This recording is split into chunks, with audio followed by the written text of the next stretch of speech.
El humor del cielo había empezado a descomponerse desde muy temprano y estaba nublado y fresco, pero no había riesgos de lluvia antes del mediodía. Tratando de encontrar un camino más corto, el cochero se metió por los vericuetos empedrados de la ciudad colonial y tuvo que pararse muchas veces para que el caballo no se espantara con el desorden de los colegios y las congregaciones religiosas que regresaban de la liturgia de Pentecostés. Había guirnaldas de papel en las calles, música y flores, y muchachas con sombrillas de colores y volantes de muselina que veían pasar la fiesta de los balcones.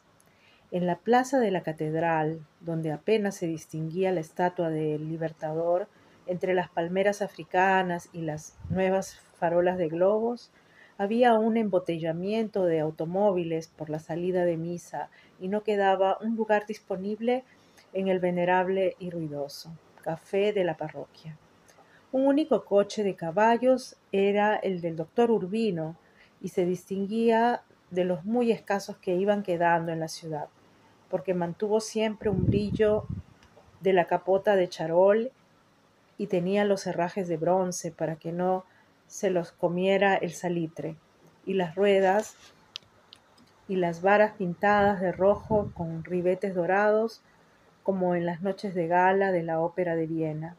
Además, mientras las familias más remilgadas se conformaban con que sus cocheros tuvieran la camisa limpia, él seguía exigiéndole al suyo la librea de terciopelo mustio y la chistera de domador de circo, que además de ser anacrónicas, se tenían como una falta de misericordia en la canícula del Caribe.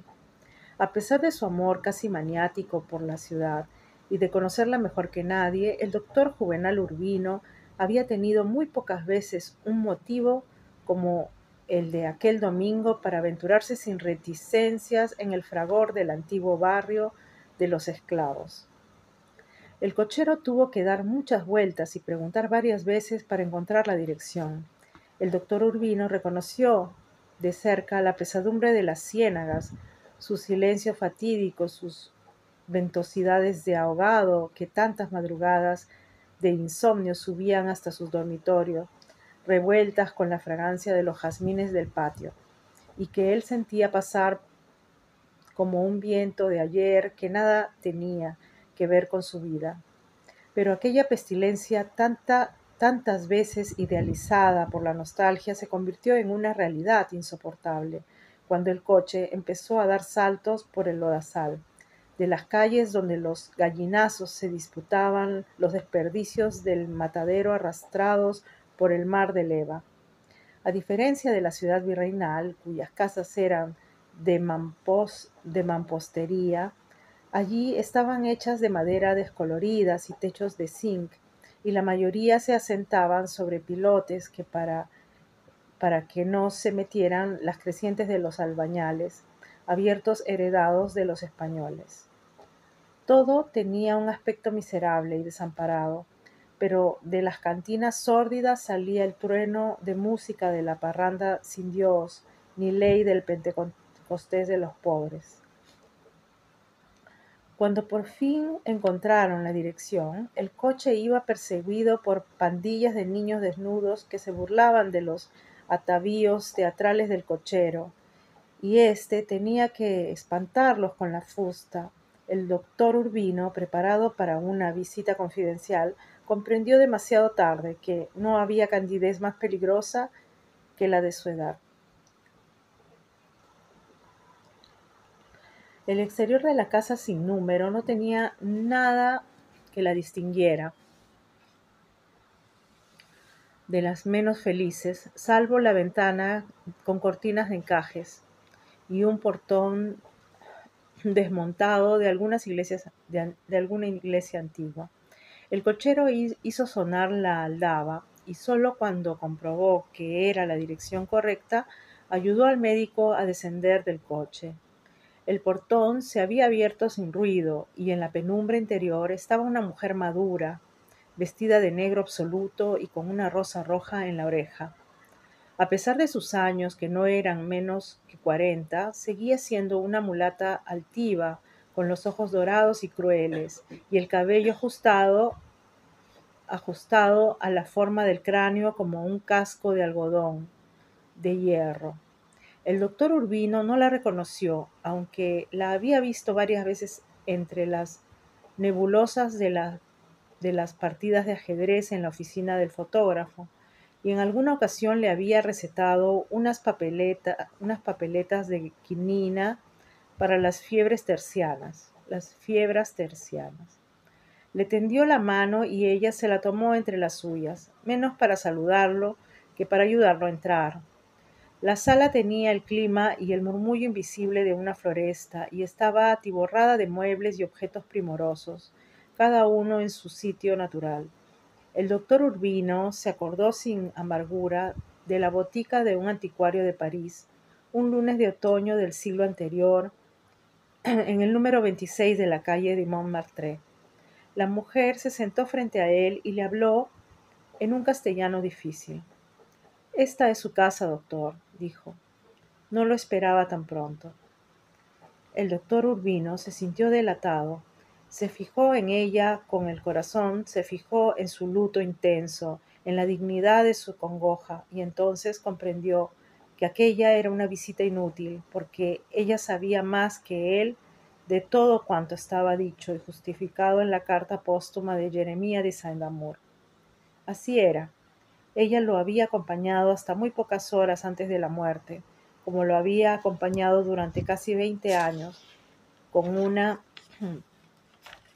con una devoción y una ternura sumisa que se parecía demasiado al amor, y sin que nadie lo supiera en esta soñolienta capital de provincia donde eran de dominio público hasta los secretos de Estado, se habían conocido en un hospital de caminantes de Port-au-Prince, donde ella había nacido y donde él había pasado sus primeros tiempos de fugitivo, y lo siguió hasta aquí un año después para una visita breve. Aunque ambos sabían sin ponerse de acuerdo que venía a quedarse para siempre, ella se ocupaba de mantener la limpieza y el orden del laboratorio una vez por semana, pero ni los vecinos peor pensados confundieron las apariencias con la verdad, porque suponían, como todo el mundo, que la invalidez de Jeremía de Saint-Amour no era solo para caminar. El mismo doctor Urbino lo suponía con razones médicas bien fundadas, y nunca habría creído que tuviera una mujer si él mismo no se hubiera revelado en la carta. De todos modos, le costaba trabajo entender que dos adultos libres y sin pasado, al margen de los prejuicios de una sociedad ensimismada, hubiera elegido el azar de los amores prohibidos. Ella se lo explicó. Era su gusto. Además, la clandestinidad compartida con un hombre que nunca fue suyo por completo y en la que más de una vez conocieron la explosión instantánea de la felicidad, no le pareció una condición indeseable. Al contrario, la vida le había demostrado que tal vez fuera ejemplar. La noche anterior habían ido al cine, cada uno por su cuenta, y en asientos separados, como iban por lo menos 2 veces al mes desde que el inmigrante italiano don Galileo da Conte instaló un salón a cielo abierto en las ruinas de un convento del siglo XVII. Vieron una película basada en un libro que había estado de moda el año anterior y que el doctor Urbino había leído con el corazón desolado por la barbarie de la guerra, sin novedad en el frente. Se reunieron luego en el laboratorio y ella lo encontró disperso y nostálgico y pensó que era por las escenas brutales de los heridos moribundos en el fango. Tratando de distraerlo, lo invitó a jugar al ajedrez y él había aceptado por complacerla, pero jugaba sin atención, con las piezas blancas, por supuesto, hasta que descubrió antes que ella que iba a ser derrotado en 4 jugadas más y se rindió sin honor. El médico comprendió entonces que el contenedor de la partida final había sido ella y no el general Jerónimo Argote, como él lo había supuesto. Murmuró asombrado. Era una partida maestra. Ella insistió en que el mérito no era suyo, sino que Jeremías de Saint-Amour extraviado ya por las brumas de la muerte, movía las piezas sin amor. Cuando interrumpió la partida como a las 11:15, pues ella se había acabado la música de los bailes públicos. Él le pidió que lo dejara solo. Quería escribir una carta al doctor Juvenal Urbino, a quien consideraba el hombre más respetable que había conocido, y además un amigo del alma, como le gustaba decir, a pesar de que la única afinidad de ambos era el vicio del ajedrez, entendido como un diálogo de la razón y no como una ciencia. Entonces ella supo que Jeremías de Saint Amour había llegado al término de la agonía y que no le quedaba más tiempo de vida que el necesario para escribir la carta. El médico no podía creerlo. De modo que usted lo sabía, exclamó. No solo lo sabía, confirmó ella, sino que lo había ayudado a sobrellevar la agonía con el mismo amor con que lo había ayudado a descubrir la dicha. Porque eso habían sido sus últimos 11 meses, una cruel agonía. Su deber era denunciarlo, dijo el médico. Yo no podía hacerle eso, dijo ella, escandalizada, lo quería demasiado. El doctor Urbino, que creía haberlo oído todo, no había oído nunca nada igual, y dicho de un modo tan simple. La miró de frente y con los 5 sentidos para fijarla con su memoria como era en aquel instante, parecía un ídolo fluvial, impávida, dentro del vestido negro con los ojos de culebra y la rosa en la oreja. Mucho tiempo atrás, en una playa solitaria de Haití, donde ambos yacían desnudos después del amor, Jeremías de Saint-Amour había suspirado de pronto: nunca seré viejo. Ella lo interpretó como un propósito heroico de luchar sin cuartel contra los estragos del tiempo, pero él fue más explícito, tenía la determinación irrevocable de quitarse la vida a los 60 años.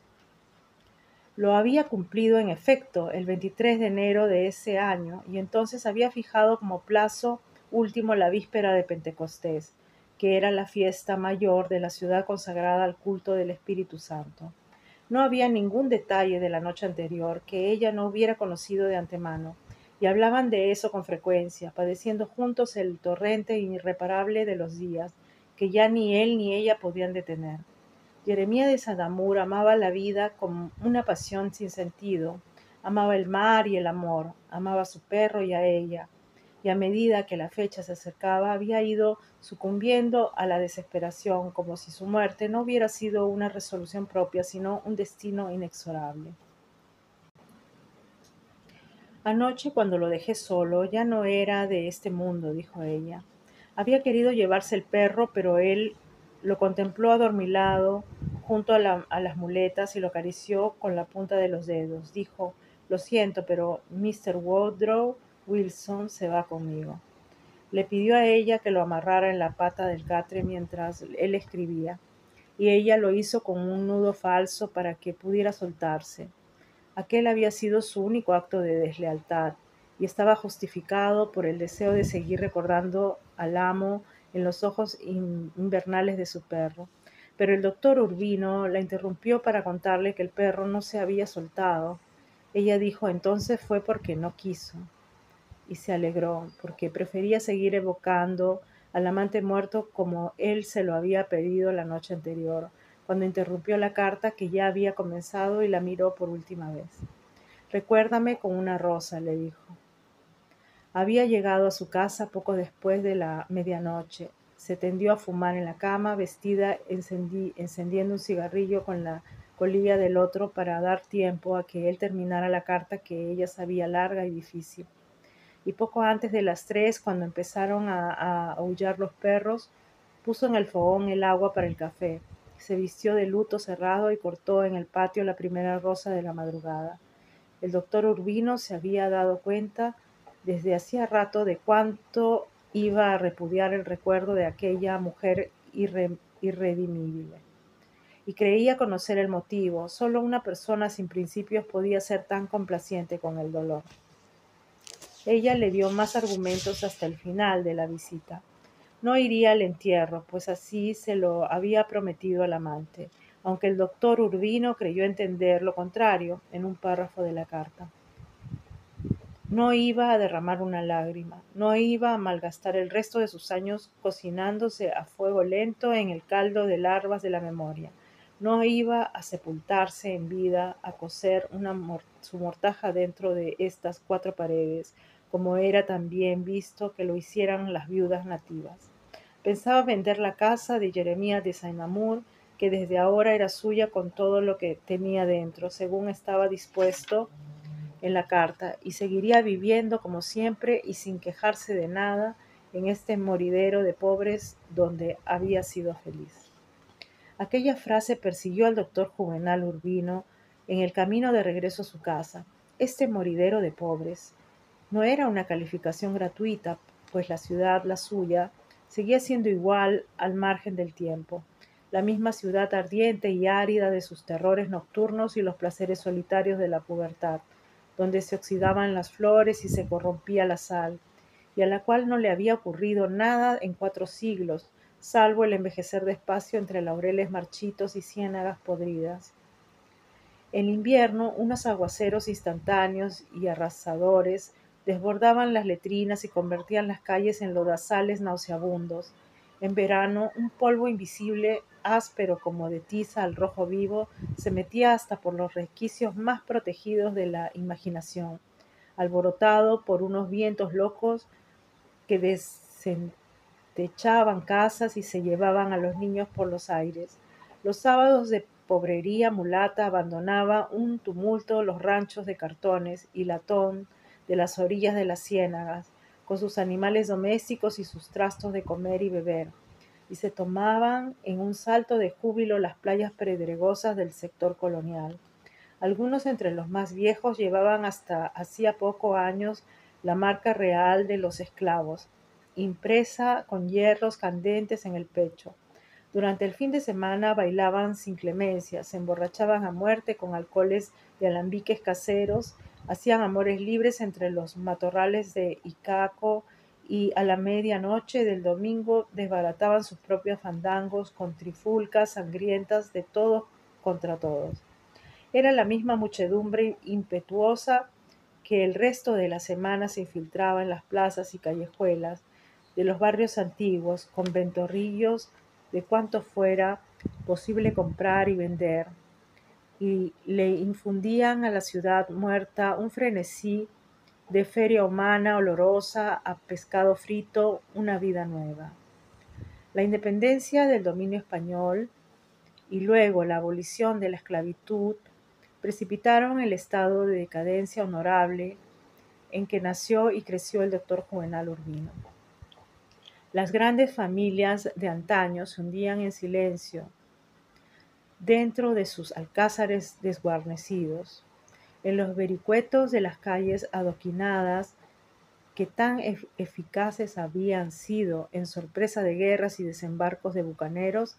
La maleza se descolgaba por los balcones y abría grietas en los muros de cal y canto, y aun en las mansiones mejor tenidas, y la única señal viva a las 2 de la tarde eran los lánguidos ejercicios de piano en la penumbra de la siesta.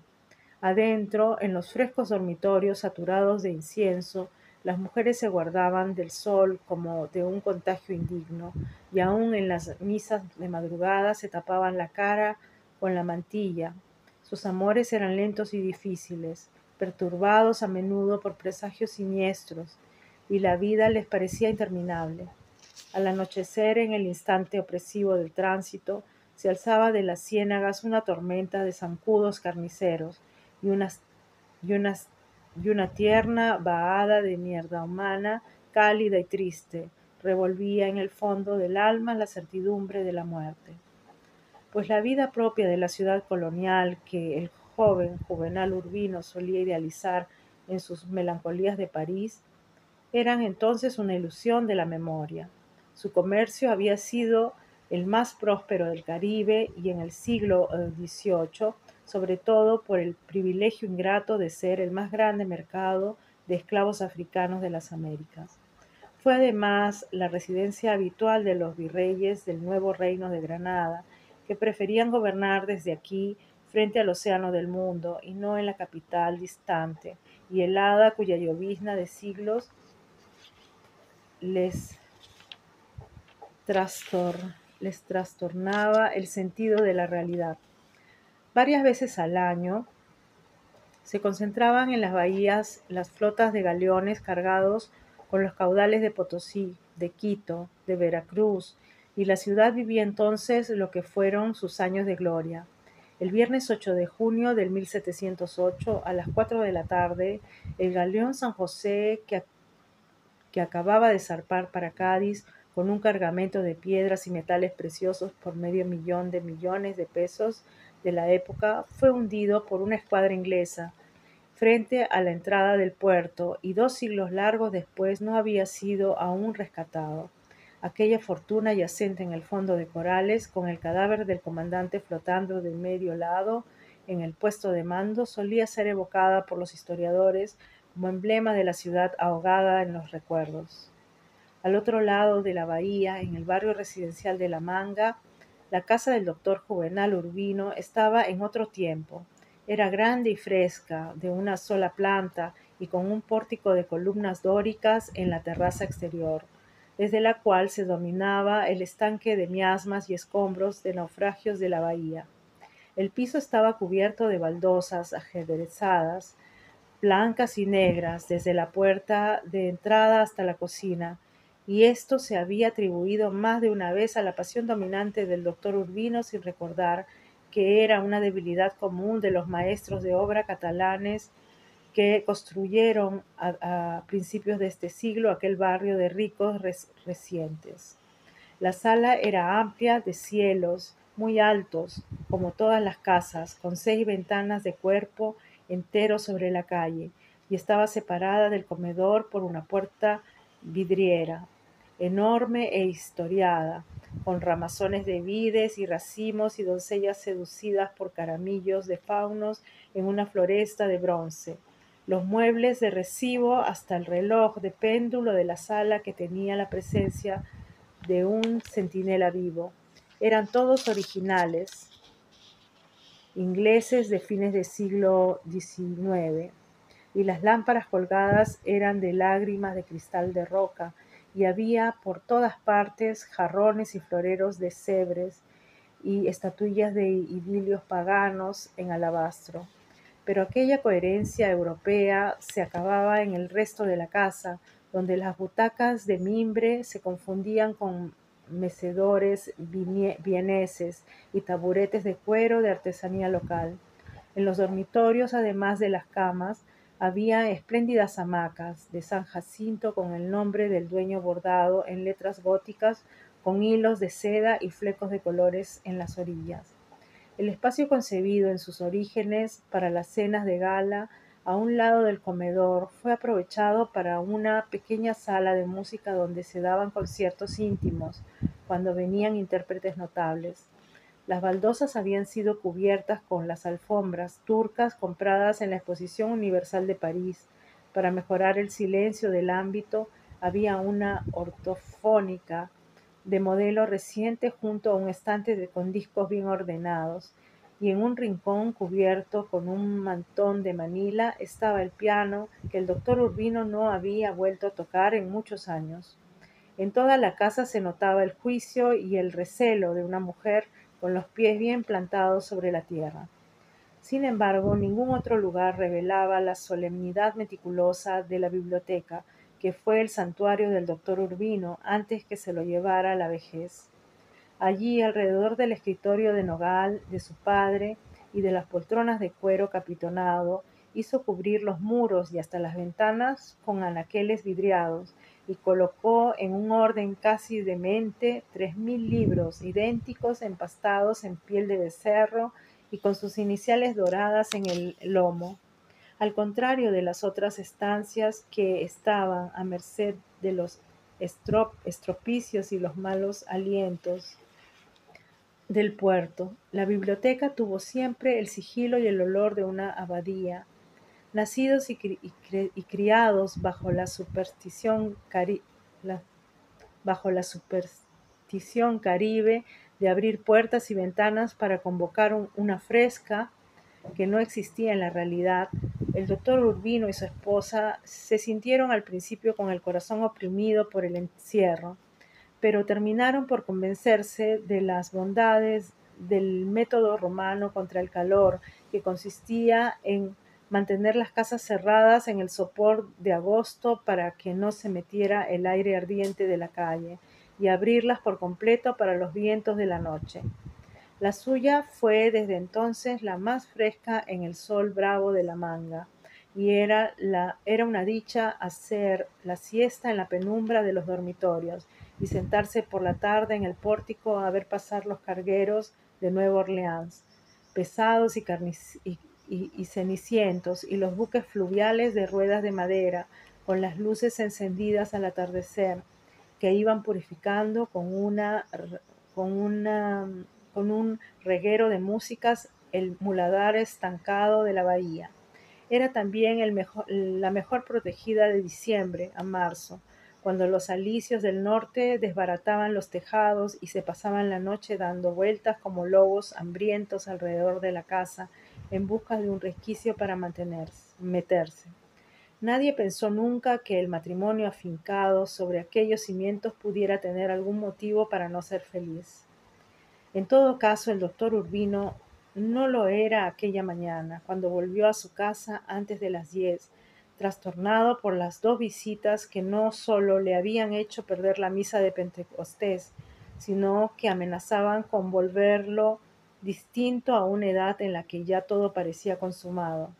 Quería dormir una siesta de perro mientras llegaba la hora del almuerzo de gala del doctor Lassi de Solivela, pero encontró la servidumbre alborotada tratando de coger al loro que había volado hasta la rama más alta del palo de mango cuando lo sacaron de la jaula para cortarle las alas.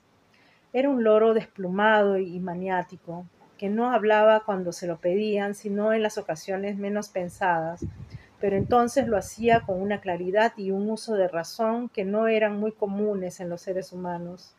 Había sido amaestrado por el doctor Urbino en persona, y eso le había valido privilegios que nadie tuvo nunca en la familia, ni siquiera los hijos cuando eran niños. Estaba en la casa desde hacía más de 20 años y nadie supo cuántos había vivido antes. Todas las tardes después de la siesta, el doctor Urbino se sentaba con él en la terraza del patio, que era el lugar más fresco de la casa, y había apelado a los recursos más arduos de su pasión pedagógica, hasta que el loro aprendió a hablar el francés como un académico. Después, por puro vicio de la virtud, le enseñó el acompañamiento de la misa en latín y algunos trozos escogidos del Evangelio según San Mateo, y trató sin fortuna de inculcarle una noción mecánica de las cuatro operaciones aritméticas.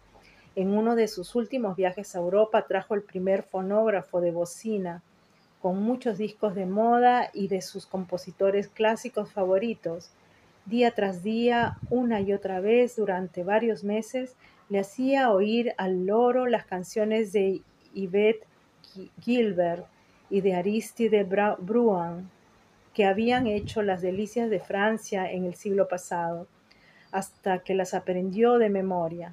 Las cantaba con voz de mujer, si eran las de ella, y con voz de tenor si eran de él, y terminaba con unas carcajadas libertinas que eran el espejo magistral de las que soltaban las sirvientas cuando lo oían cantar en francés. La fama de sus gracias habían llegado tan lejos que a veces pedían permiso para verlo algunos visitantes distinguidos que venían del interior en los buques fluviales, y en una ocasión trataron de comprarlo a cualquier precio unos turistas ingleses de los muchos que pasaban por aquella época en los barcos bananeros de Nueva Orleans. Sin embargo, el día de su gloria mayor fue cuando el presidente de la República, don Marco Fidel Suárez, con los ministros de su gabinete en pleno, vinieron a la casa a comprobar la verdad de su fama. Llegaron como a las 3 de la tarde, sofocados por las chisteras y las levitas de paño que no se habían quitado en 3 días de visita oficial bajo el cielo incandescente de agosto, y tuvieron que irse tan intrigados como vinieron, porque el loro se negó a decir ni este pico es mío durante 2 horas de desesperación, a pesar de las súplicas y las amenazas y las vergüenzas públicas del doctor Urbino, que se había empecinado en aquella invitación temeraria contra las advertencias sabias de su esposa.